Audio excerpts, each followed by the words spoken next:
Hi, y'all, and welcome to this afternoon's live stream. We have, at long last, a sort of result in the Karen Reed case, but it's really not what anyone was thinking it would be, at least not when the trial began. So at this point, the jury has deadlocked, completely deadlocked. We went through the process that we talked about last week on the channel, where the judge brought all the jurors before her and she gave them the dynamite charge known in Massachusetts as the Tui Rodriguez charge. It didn't make a difference. The jury was still deadlocked. There is not going to be a result from this trial. So 2 solid months of trial, all those witnesses, the attorneys have been there fighting it out. All of that resulted in a complete deadlock. The jury could not decide. And as a result, the judge was forced to declare a mistrial. So today, what we are going to be talking about this afternoon, we're going to be talking about what happened, what that result means. We're going to be talking about what it means for Karen Reed, what's going to be coming next.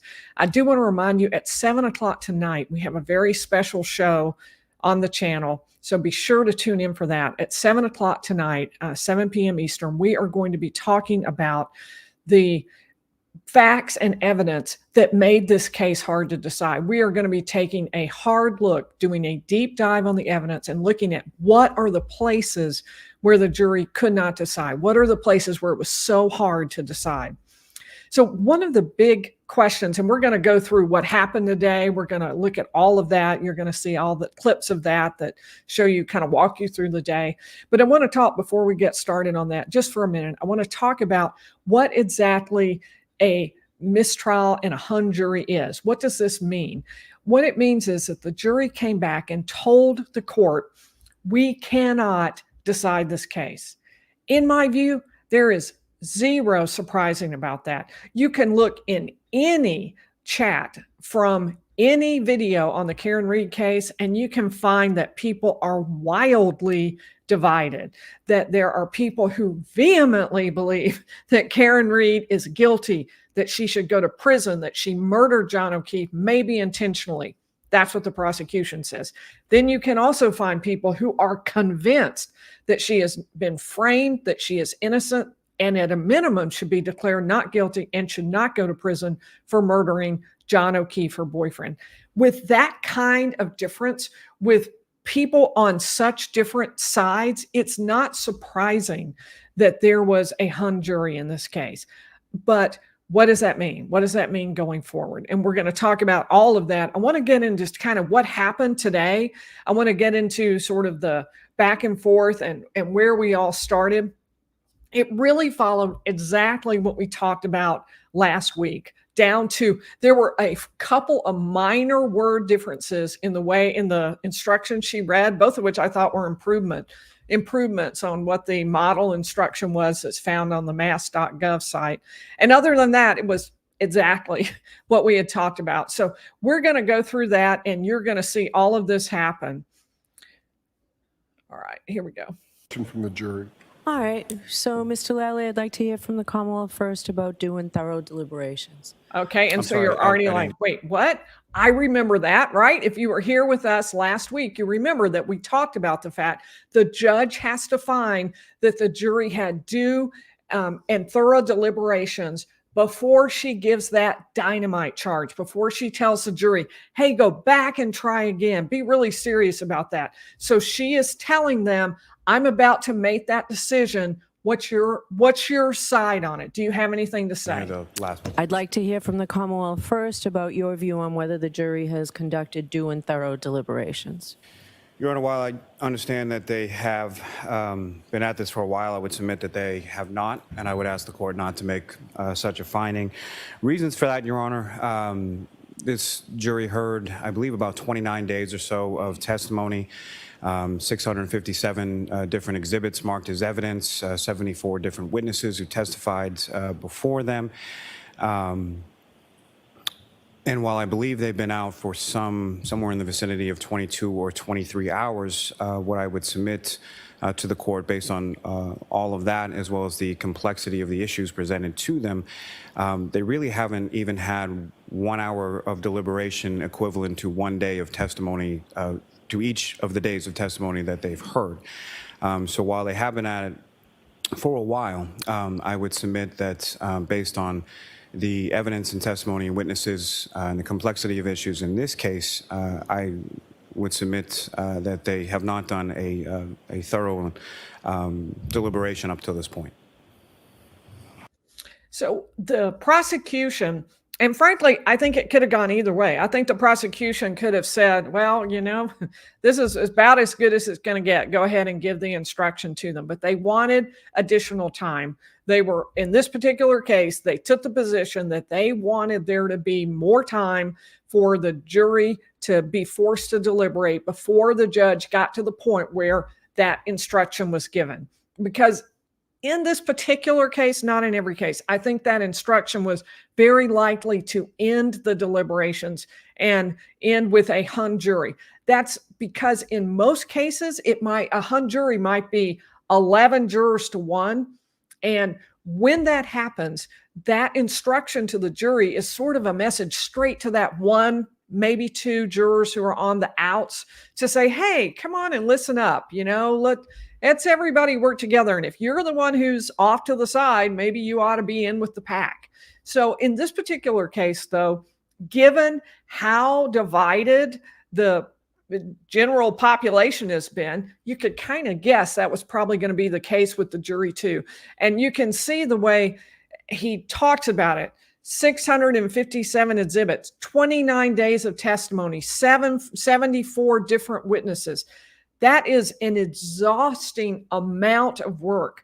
And he is reminding the judge, we're going to go through all of that again, or at least possibly, we'll talk about that. We're going to go through all of that again if you declare, if you go ahead and give this instruction, we push them to the edge, we find a hung jury, it's a mistrial. At that point, we are going to have to give up all of this work that we've done, and we will then be waiting to see what happens on a second trial. If there is one, we'll talk about that.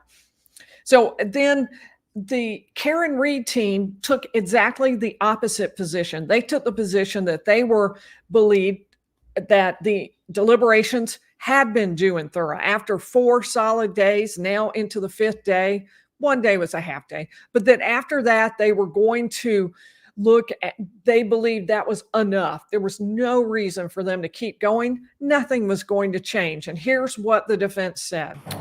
Ms. Tianetti? Our view is that it's time for Tui Rodriguez, Your Honor. They've come back now twice, indicating essentially that they're hopelessly deadlocked. The content of this latest message is that they have been over all the evidence. The previous message said that they did an exhaustive review.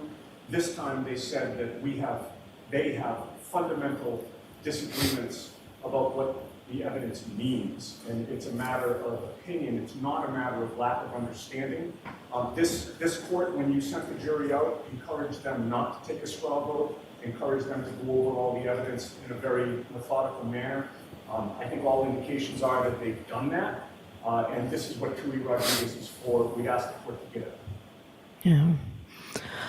And before the judge goes ahead and gives her ruling, I just want to say the judge is about to take both of those sides into consideration, but she seemed particularly impressed by the way the jury explained their disagreement, because she's used to the idea that juries might disagree, but often, like I said, it's pretty lopsided where there's a holdout or 2 holdouts, but just about everybody agrees that one way or the other, guilty or not guilty. But in this particular case, she is recognizing that this isn't just a slightly divided, one side is pretty small, everybody else agrees. This is something different. You'll hear her explain that now. All right. I think this has been an extraordinary jury. I've never seen a note like this reporting to be at an impasse.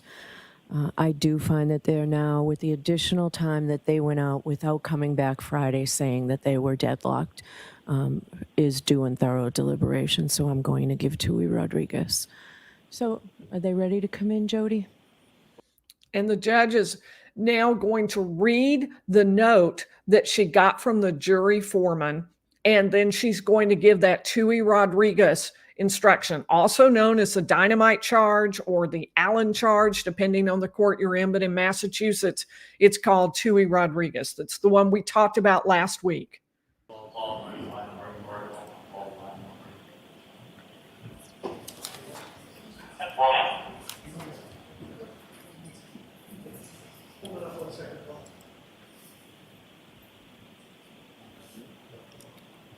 So why don't I take a recess? Take a recess, please. And then Nancy? So they took a recess. Don't worry, I All cut that right. out. You won't have to So, listen to that. Jurors, I am in receipt of your note. Judge Canoni, despite our commitment to the duty entrusted to us, we find ourselves deeply divided by fundamental differences in our opinions and state of mind. The divergence in our views are not rooted in a lack of understanding or effort, but deeply held convictions that each of us carry, ultimately leading to a point where consensus is unattainable. We recognize the weight of this admission and the implications it holds. And notice the language that they're using. It's not just language that's saying, well, you know, one person holds out. This is, we are, quote, deeply divided by fundamental differences. And it's not just in our opinions, it's in our state of mind. It's not rooted. They specifically tell the judge, this is not rooted in a lack of understanding. This isn't a lack of effort. It isn't as if we ever will be able to persuade each other. These are deeply held convictions that each of us carry, ultimately leading to a point where consensus is unattainable. And the foreman even says, we get it. We know what this means. We get the implications of this. It would mean new trial. It means wasted effort. It means 2 months of wasted effort. This is a significant decision. And we want you to know, even counting all of that, we still can't reach a verdict. We still can't agree on a guilty or not guilty verdict. We can't do it, Judge. And so that's why the judge was so impressed with this. It frankly reads like it was written by a lawyer. It's really direct. It hits all of the points a judge wants to know. And that's why she was so impressed with that. Here she goes giving the instruction. And by the way, I want to say thank you to mamapinks for gifting Lawyer Lee memberships. Thank you for doing that. So, Mr. Foreman and members of the jury, I have an instruction for you. Our Constitution and laws provide that in a criminal case, the principal method for deciding questions of fact is the verdict of a jury. In most cases, and perhaps strictly speaking in all cases, absolute certainty cannot be attained, nor is it expected. The verdict to which each juror agrees must, of course, be his or her own verdict, the result of his or her own convictions, and not merely an acquiescence in the conclusions of the other jurors. Still, in order to bring 12 minds to a unanimous result, you must examine the issues you have to decide with candor and with a proper regard and respect for each other's opinions. You should consider that it is desirable that this case be decided. You have been selected in the same manner and from the same source as any future jury would be selected. There is no reason to suppose that this case will ever be submitted to 12 persons who are more intelligent, more impartial, or more competent to decide it than you are, or that more or clearer evidence will be produced at another trial. With all this in mind, it is your duty to decide this case if you can do so conscientiously. In order to make a decision more attainable, the law always imposes the burden of proof on the Commonwealth to establish every essential element of each indictment beyond a reasonable doubt. If you are left with a reasonable doubt as to any essential element of any indictment, then the defendant is entitled to the benefit of that doubt and must be found not guilty on that indictment. In conferring together, you ought to give proper respect to each other's opinions and listen with an open mind to each other's arguments. Where there is disagreement, those jurors who would find the defendant not guilty should consider whether the doubt in their own minds is a reasonable one, if it makes no impression upon the minds of the other jurors who are equally honest and equally intelligent, who have heard the same evidence with the same attention, who have an equal desire to arrive at the truth, and who have taken the same oath as jurors. At the same time, those jurors who would find the defendant guilty ought seriously to ask themselves whether they may not reasonably doubt the correctness of their judgment if it is not shared by other members of the jury. They should ask themselves whether they should distrust the weight or sufficiency of the evidence if it has failed to convince the minds of their fellow jurors beyond a reasonable doubt. So that, what you just heard, the Tui Rodriguez charge, the dynamite charge, is somewhat controversial because in some cases it can be pretty coercive. It can be something that suggests to jurors they ought to really give in. Some people think it suggests they ought to give in, even though it says, unless you believe otherwise, that it really pushes people to give in when they shouldn't. It undermines the idea that we must have a unanimous jury and makes it sort of like, if you got 10 or 11, they'll force the others to agree. And so for that reason, it's controversial. But in this particular case, as we now know, it did not change anything or have any effect. Here's what she did next. I will now ask you, Mr. Foreman, and members of the jury to return to your deliberations with these instructions in mind. And as with my final instructions and the supplemental instructions I sent in, I will send in a copy of this charge as well. So, thank you. We'll send you folks back out to deliberate. All rise for the court, please. Jurors, follow me.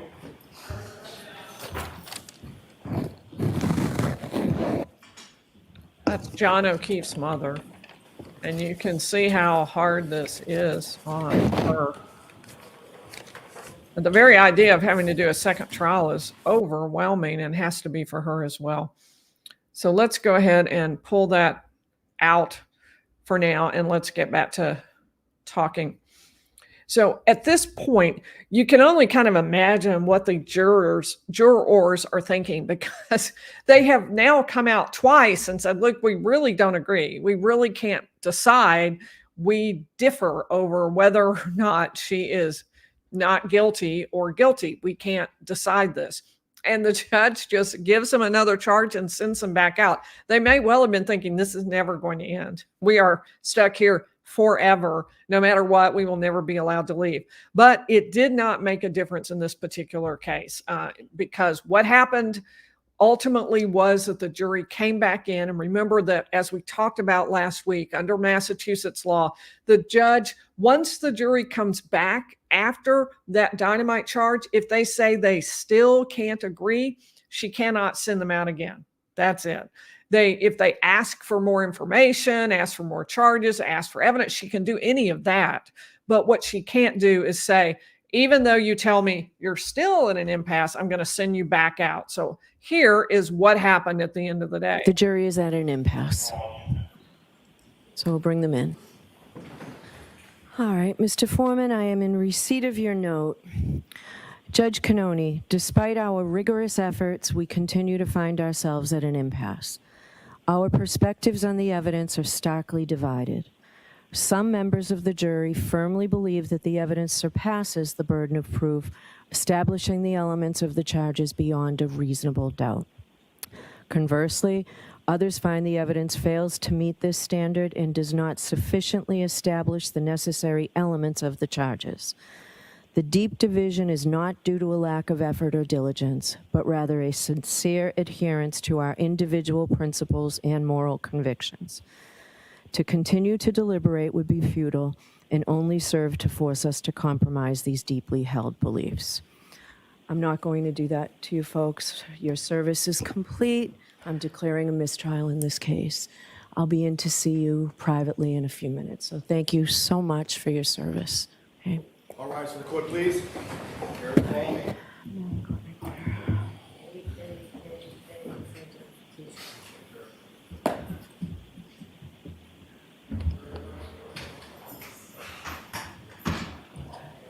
What the judge does next is pretty interesting. The jury heads out and she is back at it. You'll see. Thank you. Be seated. Court is still in session. All right, I'd like to pick a status date to find out what our next move is. So I'd like to come back sometime maybe the end of July. So just a few weeks from now, 3 I weeks understand from now. people have vacation schedules. Can we come in the week of the 21st? Look at That's fine. John's mom. That's hard to watch. No, I'm just looking at my calendar.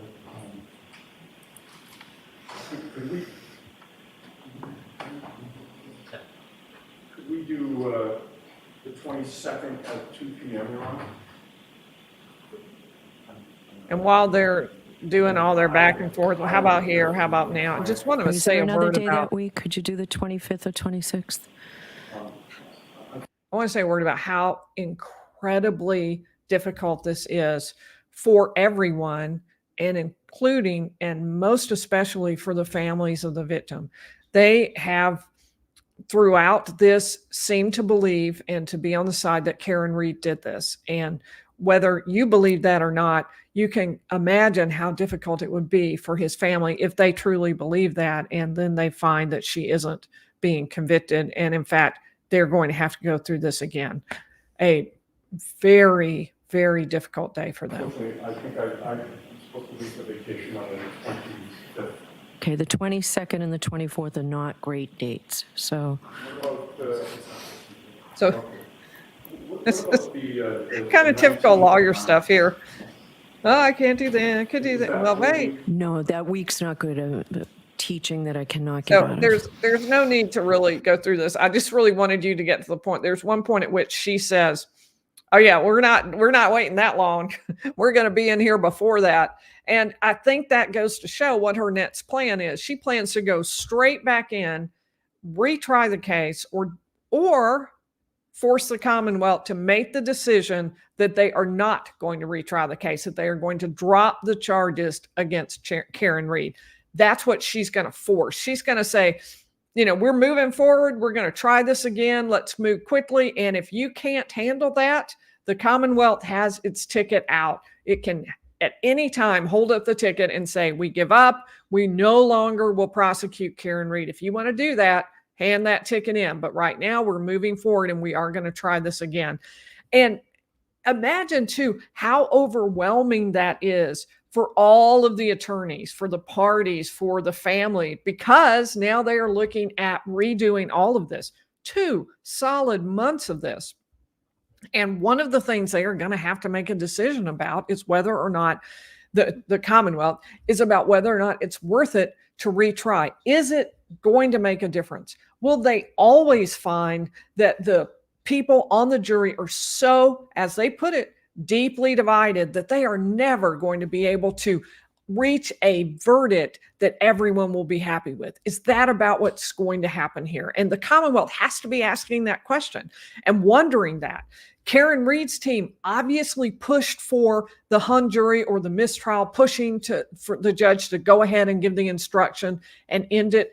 They have to be believing that the Commonwealth is not going to go forward, that the Commonwealth is about to drop this, that they can't possibly think it's worth trying again. It's expensive, it's time consuming, it takes not just Lally's time, but all the other prosecutors who sat with him at the table, the judge's time, the court's time, and it's divisive in their community. So they have to be carefully weighing whether this is worth going through again. Part of what they have to consider is the O'Keefe family. Part of what they have to consider is the community, the divisions there, and part of what they have to consider is the cost to the taxpayers in the community. All of those things have to go into their decision about whether or not they're going to try again. And they'll weigh that against what their chances are. And if they think their chances are very, very small, none, almost, then they will be less likely to do that. One of the things that I think will be really important is what the jurors say, because they will almost surely be talking now.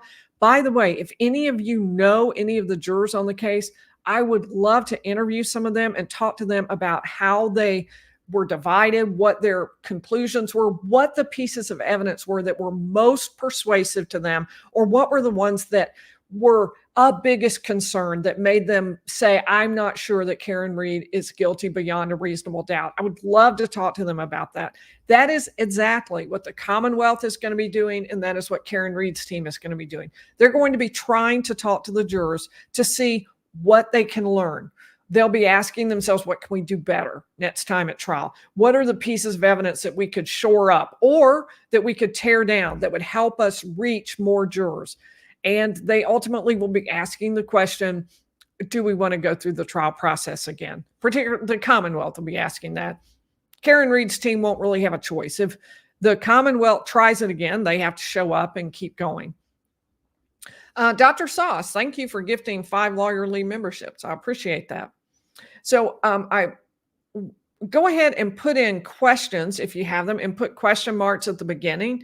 And I want to go ahead and just sort of, let's all talk about what happened today. I think it was a big surprise to a lot of people. I think the general consensus, and I shouldn't even put it that way, I would say more than a majority of people that I've seen on the chats have believed that Karen Reed was guilty beyond, sorry, I said that wrong, was not guilty beyond a reasonable doubt. That's, I would say, maybe 70%, somewhere in that range, but about 30% believed strongly that she was guilty. So I think for both sides, the fact that other people could not see what they believe to be clear is hard to understand. And it's part of the reason that we have a jury system, that we have 12 people on the jury, so that there's a cross section of views and it's not just a few people. So Villanelle's Boots asks the question, if the case is retried, can the defense call Proctor if he has been relieved of duty? They can call any witness with relevant evidence. So the fact that he is or is not actually hired by the Commonwealth or actually working for them at the time wouldn't mean he couldn't have evidence. Think about a police officer, for example, who retires. Well, if the police officer worked the case, the police officer can still be called to testify about facts and things that were in the course of his investigation, even if he's now retired and isn't directly involved anymore in the investigation. Okay, looking for question marks at the beginning.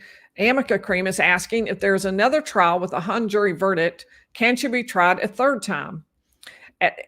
In most jurisdictions, there's not a limit on the number of times you can keep doing a hung jury and a retrial. I don't know whether Massachusetts has that limit or not, but that is true in most cases. There are some states that have limits and say you can't try it, 2, 3 times, whatever you need to give up, state, at that point. But I can't answer that on Massachusetts. All right.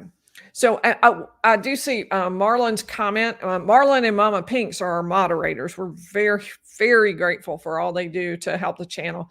So tonight at 7 p.m., we are having our regular live, and it's going to be special on the evidence that divided the jury and why this case has been so controversial. We are going to look at the two sides. We're going to do a deep dive into the most important evidence for each side. That's going to be at 7 p.m.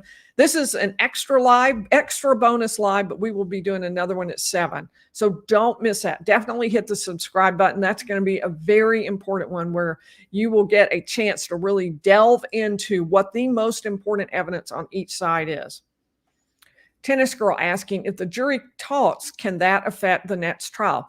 It can in this sense, Tennis Girl. It can give everybody a sense of what was important to them. Let's say the Commonwealth discovers, they didn't know this, but they discovered that some piece of evidence was really important to 5 of the jurors, and they think they have a really good argument against it. Well, they may be able to bring that in next time or argue it better in a way that might be more persuasive.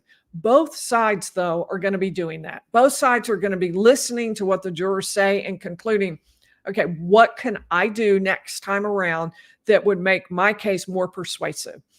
One of the issues that, for example, may be lost, and it's one of the reasons why I said that I believed that a retrial would be worse for Karen Reed than for the Commonwealth.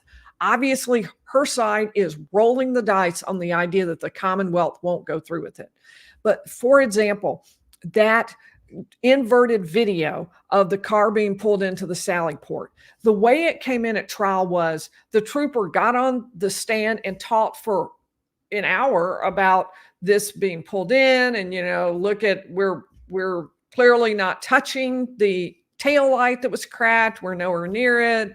And they went through this for a substantial amount of time, showing this video and pointing out that they were not directly near the tail light. Therefore, they could not have cracked it themselves, taken those pieces and scattered them at the scene. But then the next day, that was a Friday to a Monday, on the Monday, it was pointed out that this was an inverted video, that the video was backwards.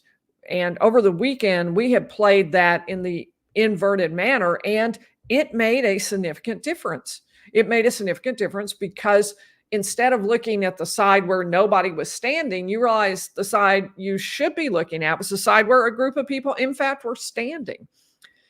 The way it came in with the witness looking at the jury and saying, yes, here we are, here's the video. And, as you can see, we're on this other side. It came across as he was coolly and calmly explaining the video. And during cross-examination, when it was pointed out that it was inverted, he did not, to my way of thinking, seem surprised at all. He's like, yes, it's inverted, which was a huge problem. And the jury had not been told about that. On a retrial, the jury won't get the chance to see that the way it was presented the first time. And it was the way it was presented that made that so powerful. So I think some of that will be lost for Karen Reed's team. And I think that part will hurt her case some. On the other hand, she has to, based on their choices and their decisions, I believe she thinks that either the case will not be tried again because the Commonwealth will drop it, or that she will get a hung jury pretty much every time, because every time there will always be people on her side who believe that. After a while, you wonder how exhausted the community will be with it, which could cut two ways. First, people may not show up at the courthouse like they did this time. But second, it could mean that the Commonwealth decides that we've had enough. We really don't want to try this again. Nan asking me, do we know if the FBI will do anything at this point? I heard they were investigating DA Morrissey. So I don't know, and I don't think anyone does outside the circle of people involved in the investigation, exactly what is being investigated by the federal government. We do know that Trooper Proctor was involved, and we know that this case was involved. We know that there was quite the battle between the DA's office and the feds over what they were doing, and the DA saying, look, you can't look into our case. This is outrageous. And the feds saying, we can look into any case we feel we need to. So we know that much, but we don't really know exactly the scope of what they're looking at. When they look at this case, are they talking about the troopers? Are they talking about the troopers and the prosecutors or the DA? We don't really know the answer to that. So we have a lot left to learn about that. That is a shoe that's left to drop, sort of like the missing shoe at the scene. So this is what we will be waiting for is to see whether or not the feds indict anybody, whether or not they push forward, whether or not there are charges brought against anyone. And if so, who and what are the charges? It could reshape the next trial, but of course it'll probably take time. It probably won't happen right away. So we'll see what happens. If that happens before the next trial, it will have an impact on it. We don't know how much. It probably won't come in evidence, but it may affect things. It may affect the need of some of the people, for example, to take the fifth. It may have already affected that, but that sort of issue. All right, looking for question marks. Okay, Cat Love. So what do you think about the Commonwealth saying they do intend to retry? Do you think they were just saying that to save face? I did not hear that, Cat Love, but that's exactly what I would expect. I would expect the Commonwealth to try it again. I would not think they would drop it after one go round. That would be my opinion. I think they are convinced that they are right. Many people disagree with them, but I think they think that they're right. TX Jewish Dog Mom, will we get a poll of the jury? We won't, to learn how many were for or against each charge. No, and I do want to show y'all an issue we talked about. Let me add something to the stage. That's a good question, and I want to share my screen with you so you can see what I was going to talk about. Okay, so on Friday, we got the question, okay, what happens if the jury thinks she's not guilty on 3 charges, but they really can't decide on those lesser included offenses that she was charged with, could they maybe pass through the not guilties? That would stick, and the only thing left for the Commonwealth would be to try the other charges. And the answer is probably that's possible. I wanted to show you, I don't want to get too in the weeds on this, but for the federal government, if you take a look down there, on Rule 31 of the criminal procedure, see B2, it says, if the jury cannot agree on all counts as to any defendant, the jury may return a verdict on those counts on which it has agreed. So that's the federal government. This is Massachusetts. I wanted you to see how it's a little different.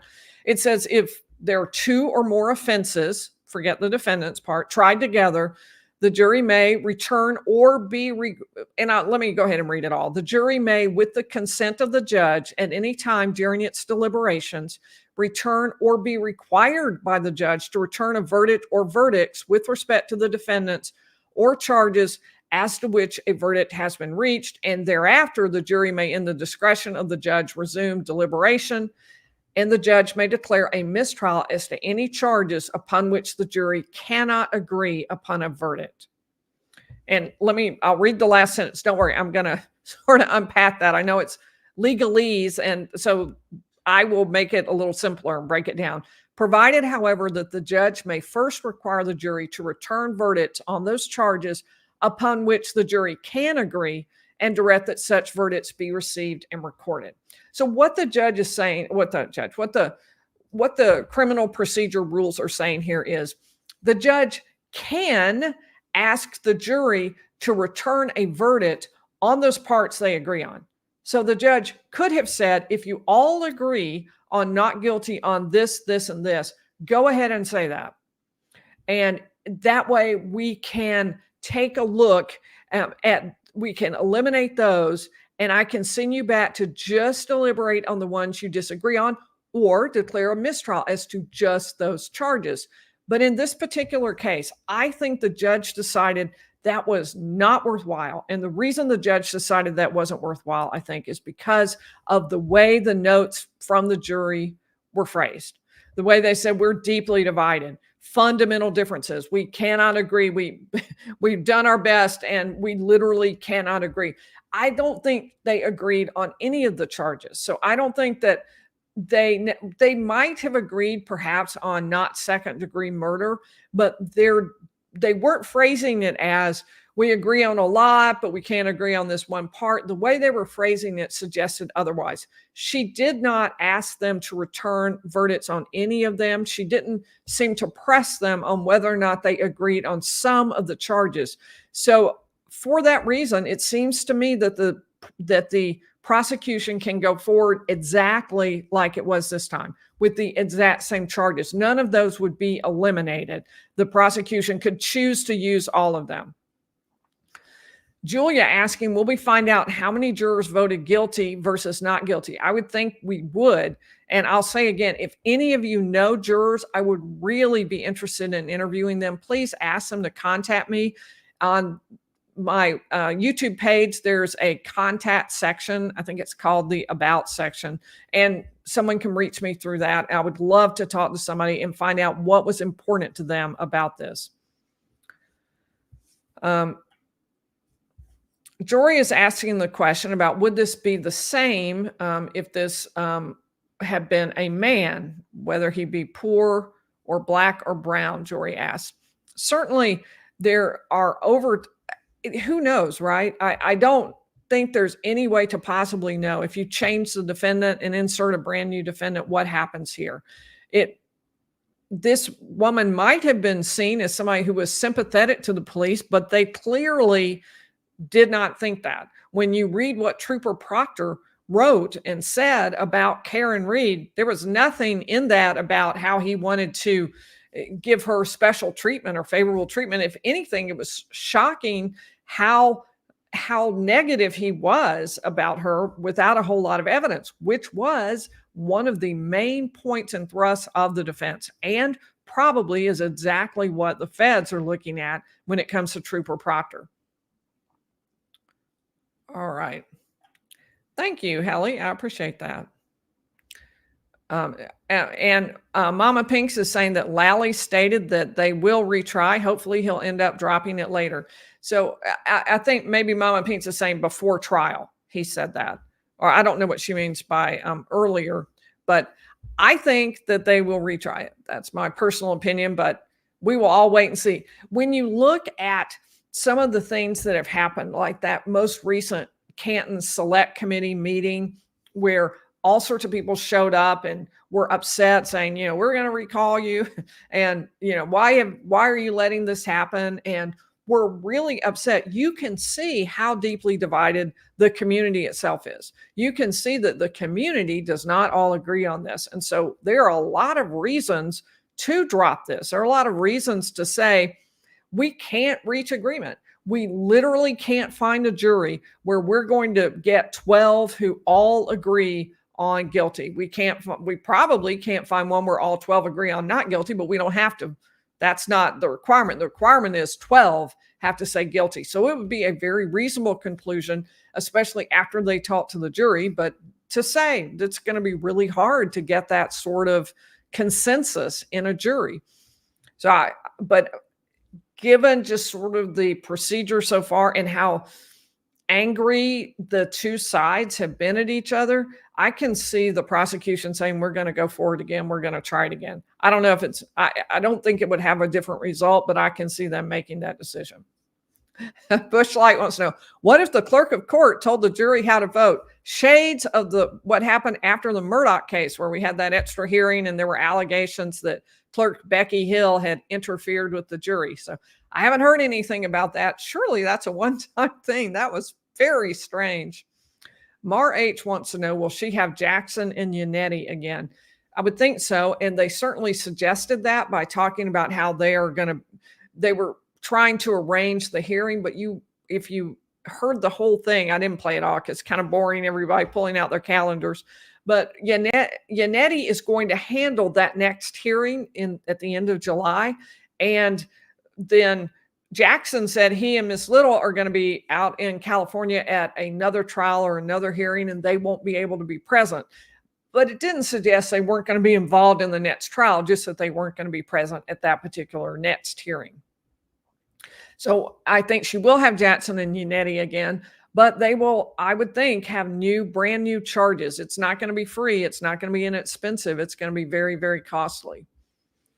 Debbie asking, what happens to Karen Reed's bail now? I don't think there will be any change to her circumstance. She's out right now. She's not in custody. There will be no change to that, I don't believe.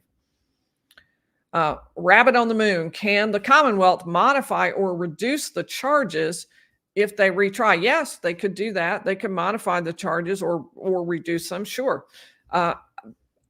I think they're likely to go with the same charges.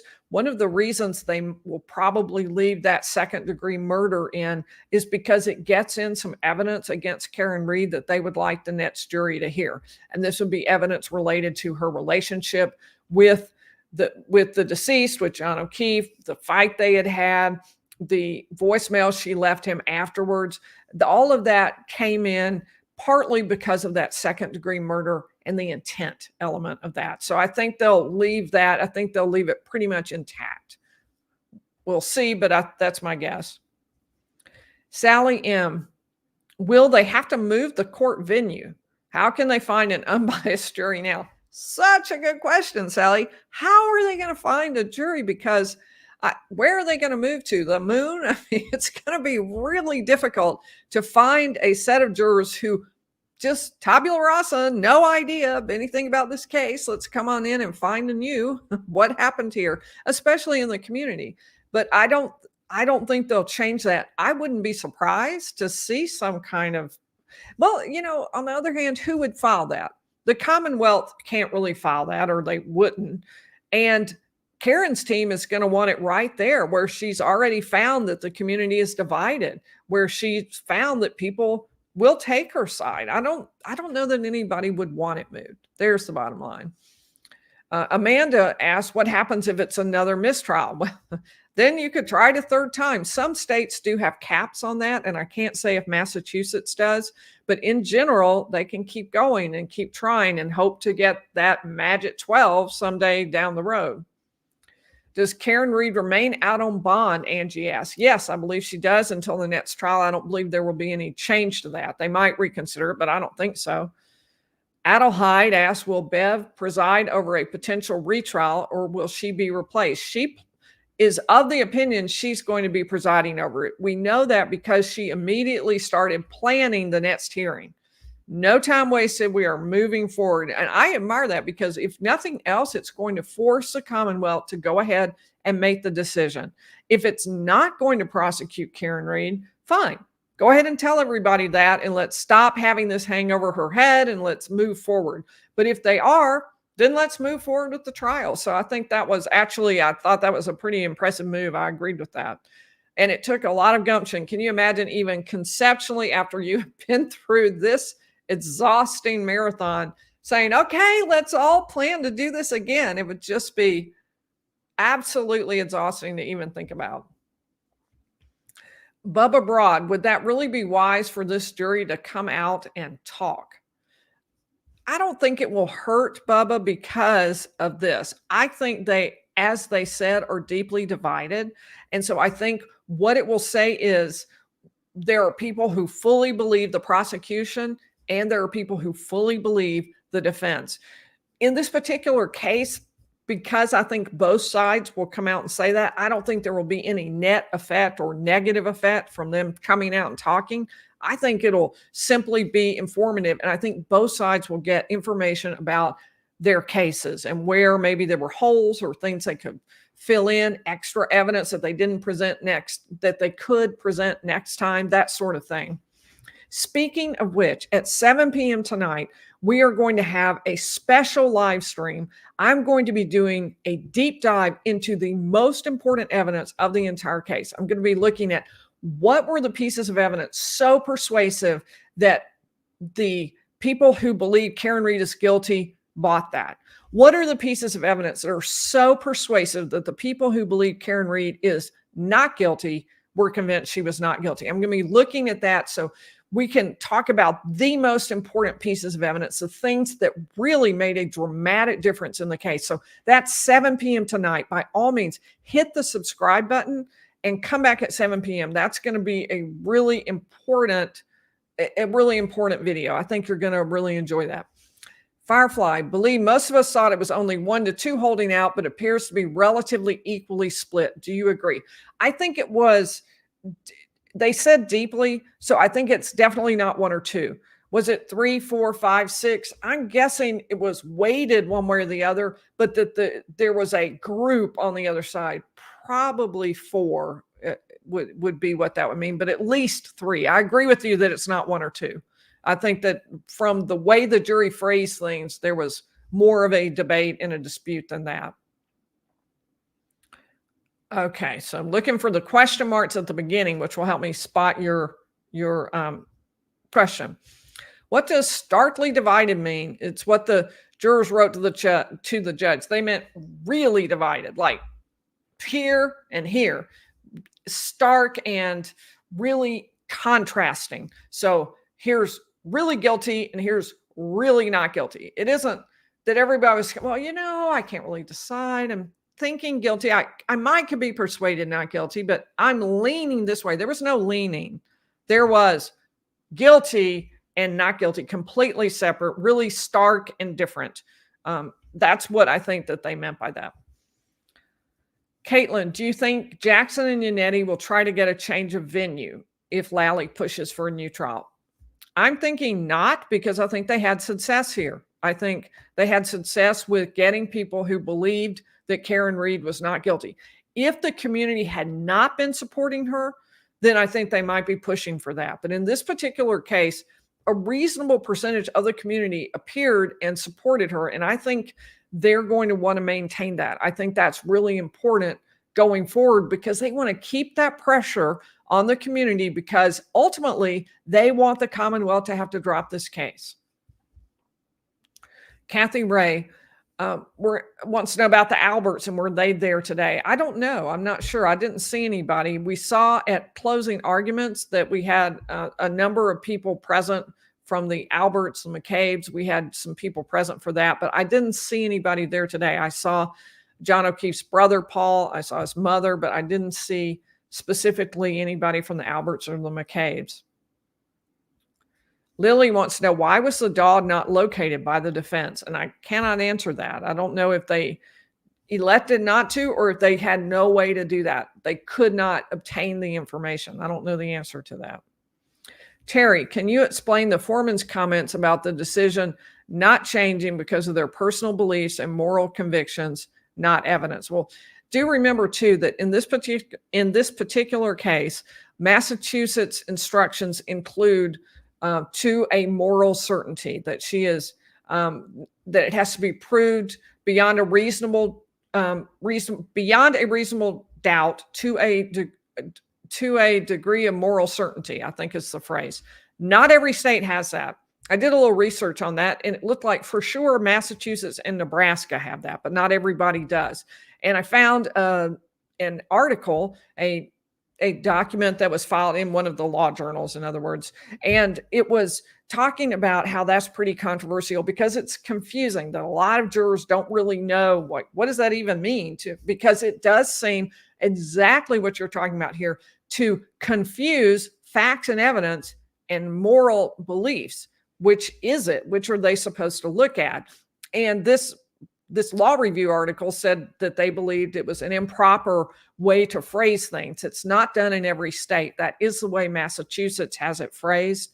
And so I think, could it be, he may have been referring to that particular part. There may have been people saying, well, I can't believe it because my moral conviction is that she's not guilty or that she is guilty. And that may have been the way they were talking. In any event, I think his main point of saying that is to explain that they really, really disagree, that their differences are huge, stark. They are a gulf between them, and they can't change their minds. They are firm in what they believe. Martha D., thoughts on the one juror who was visibly upset after the instructions to go back in this morning? I'm not at all surprised. I would have been visibly upset too. I didn't hear that. I mean, we obviously can't see them. They don't show the jury when it comes to the live broadcast. Somebody probably in the courtroom was where Martha read that. I would have been visibly upset too, because I don't think they knew this could happen. I don't think they knew there was going to be another charge. There was going to be this Tui Rodriguez charge, and they were going to be pushed back out. I think what they were thinking is, well, it's all over now. We told her we couldn't decide. She said, oh, come on, keep trying. So we did, and we really, really can't decide. And I think most of them probably thought this is all over. And they come back out, and then she gives them that Tui Rodriguez charge and pushes them back out again. I think that'd be hard. I think it'd be super hard. I think they're exhausted. They spent days with disagreement and fighting and arguments, and that's tough. That's tough for anybody, and it's especially tough when it's deeply held convictions, which is what they were telling the judge. So I would not be at all surprised on that one. I can see where people would have felt that way. Mandy wants to know, how much do you think it costs to try this case? It depends on which side you're on, right? I had read something early on about Lally requesting additional funding from the local jurisdiction to try to be able to take this case all the way through to trial. I was not able to find that again. I tried to find it. I thought he had asked for a lot of money, like $1 million, but I couldn't find it again. I may have just imagined that. I would think for either side, though, that would not be unreasonable to say that it would cost more for the prosecution, but $500,000, not unreasonable, given that they have to pay the salaries of all the people who are coming. It depends on how you count it, right? And then they are going to be getting transcripts. It's just super expensive to try a case. Karen Reed has to pay her attorneys. Now, on the prosecution side, these are employees, but of course their time is being spent on this case as opposed to another case. So phenomenally expensive. I mean, really in 2 months of their time. So take whatever the salary is and bring it down to 2 months of that. For Lally, and that doesn't even count getting ready. For Karen Reed's side, a new trial has got to be in some ways, and I think that they wanted to go ahead and get that mistrial, which definitely beats a conviction. I mean, let's face some facts. A mistrial is way better than a conviction, but this is financially a very, very costly decision, because if she has to try it again, has to pay the we weren't really clear what, if anything, was being paid to the experts. They said they were not paying the experts anything. Will they get them to come again for free? I don't know. But how much will it cost them in just the attorney's fees? Quite a bit. I think it will be substantial, and there's no getting around it. They'll need the lawyers to come back. These lawyers were fantastic, and they already know the case. So there's no way they find other lawyers who are cheaper, because other lawyers won't know the case like Jackson and Yannetti and Miss Little do. So that was not a number, Mandy. You may have noticed I gave you no number. I don't really know. It's just going to depend on what the rates were for the lawyers on the defense side, and it's going to depend on a bunch of costs I can't really predict on the prosecution side, but a lot. I can end up with a lot. Adam, will either side ask for a change of venue? My prediction is no. We talked about that a little bit earlier, Adam. So we will see on that, but my prediction is no. I don't think the Commonwealth would do that, and I don't think that Karen Reed's lawyers will want to, because she's had pretty good success and pretty good support within this area. Tommy Larson is suggesting that her lawyers, Karen Reed's lawyers, attacked the investigators because they couldn't attack the evidence. It is a traditional method that if the evidence, in this particular case, they argued that the evidence was planted. They argued that the evidence was manufactured, that the evidence was exaggerated, and that was how they were trying to dismiss the evidence. There was no getting around that. There were troopers who were going to come in and say, these pieces of taillight were found at the scene. That was going to happen. There were troopers who were going to come in and say, we tested the taillight, and the taillight had the DNA of John O'Keefe. So that all was about to happen. But what we could see, even if that evidence came in, Karen Reed's team said that was planted, that was manufactured, she was framed. So the evidence may have been there, but it was only there because they wanted it there, not because it was there beforehand, and because she is the one who committed the crime of hitting and killing John O'Keefe. So you're correct. I agree with you, Tommy, that that's the way that it worked, and I think that was their intent.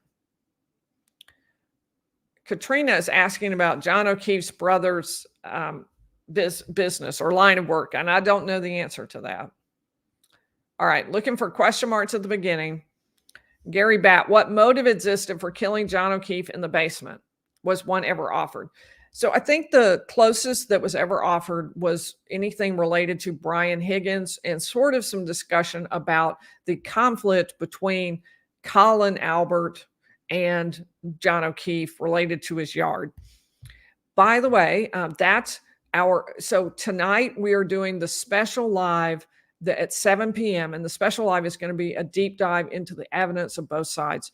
Then tomorrow, I will be doing a special on the third-party culprits. We're going to be looking at exactly what you're asking about.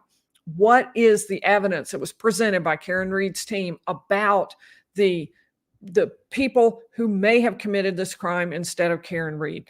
They suggested initially in opening and earlier in arguments, Colin Albert and Brian Higgins. Did those hold up? What was the evidence that came in at trial that related to those two people? Is there any real evidence that someone else committed this crime? So we're going to be looking at that. We're going to be using our timeline that was created with the help of the members of the channel. So there are a lot of people who have participated in that. And I'm delighted to see some new members. Welcome to everybody, all the new members. That's fantastic. I'm looking for the question marks at the beginning. Okay. What is the difference between a hung jury and a mistrial? Maria asks. So a mistrial can happen for several different reasons. It could be because it could be related to juror misconduct, or it could be related to the fact that you don't have enough jurors by the end of the case. Someone has to leave. But it's a bigger category. A hung jury means that there were members there from the jury and they couldn't agree. There were some people who believed guilty, some people who believed not guilty, and they could not reach an agreement. When that happens, the judge then declares a mistrial. So the hung jury happens before the mistrial, but there are other ways you could get a mistrial. That's not the only way that you would get a mistrial. So a lot of people asking about this change of venue. My personal opinion is they didn't ask for it before and they won't ask for it now. We will find out. Laura asking about how they will find a jury. We talked about that a little bit earlier. So scoot back and you'll see that. I think that it's going to be challenging. There's no question that this time around will be even more difficult to find a jury because so many people in the community and really, let's face it, nationally and internationally know about this case. So it's not going to be easy to find people, but they don't have to find people who have never heard of the case. They only have to find people who have not yet formed an opinion about the case. So jury selection will be challenging next time. It will be very important and it will be hard. All right, looking for question marks at the beginning. Will either side ask for a change of venue? Adam asks. I don't think so. Adam, you really wanted to know that. In my opinion, no. That would be my thinking. Olivia, what happens at the next trial? They can't find jurors who haven't heard about the case. Well, that is, I guess, possible, but I don't think that's going to be the touchstone. Most of them will have heard about the case. The question is going to be, will they have formed an opinion? So the judge is going to have to do some fine questioning in there or allow the lawyers to so they can figure all that out. Sharon asking, so they were hung on all counts since they gave no guilty or not guilty counts. And it is true that the judge did not request that. The judge did not ask them, is there any count at all that you agree on? I think she assumed from the way they were phrasing things about this fundamental difference, the deep divide, that they meant they didn't all agree on that. Oops. About end of the stream. That would have surprised everybody. Great. We've got a bunch of new members. Thank you so much to Dr. Sauce and Mama Pinks for gifting new members. I appreciate that very much. And let's keep going. Mijur wants to know, can the judge impose a gag order on the jury? I don't think the judge would. I think that would be, could the judge do it? Maybe, but I think that would be something that they could object to if they wanted to. I don't think she has a ground for doing that. I think they have the right of free speech. And usually, and she went to talk to them privately after they were initially in court and reached the impasse. She said she was going to meet them back there and would talk to them in just a minute. And that's when I think she would tell them what judges normally say, which is, you can go out and talk to people if you want. You don't have to. It's up to you. That's the normal instruction that a judge gives the jury is, you're free people. You can go out and talk, but don't let anybody tell you you really have to do that. And all right, looking for question marks. Let's see. Okay, here we go. Or maybe it wasn't. Tell you what, while I'm looking for that, here we go. Aisha wants to know, is it the FBI's turn next, as in indictments resulting from their investigation? I do think we're going to hear from the FBI pretty soon. I mean, not really from the FBI, whether or not the DOJ is going to bring any charges in the case. I had assumed they were maybe waiting until after the trial and the verdict before they announced whether or not they plan to move forward and whether or not they plan to actually bring charges against, we don't know, but Trooper Proctor is certainly in the mix. There may be other people in the mix as well. So we'll find that out pretty soon, I would think. Now that there's going to be another trial, I don't know whether the feds will continue to put that off or whether that even was part of their mix. Maybe they didn't really care. They were simply putting it off because they weren't ready yet. But it could be that they were trying to wait until the trial was over so that it didn't have a direct impact on that. And they may or may not be willing to wait depending on when the judge schedules the next trial, which appeared to be she was planning to do it pretty soon. Okay, tonight, remember 7 p.m., we are going to be doing a very special live stream. Tonight's live stream is going to be all about the important evidence in the case. Where is it that the jury could not agree? What were the most important pieces on both sides of the case? We're going to be doing that at 7 p.m. tonight. You don't want to miss that. It's going to be the result of a whole bunch of work. I've been working on this for a good long time for you, and I can't wait to do it. I will see you tonight at 7 p.m.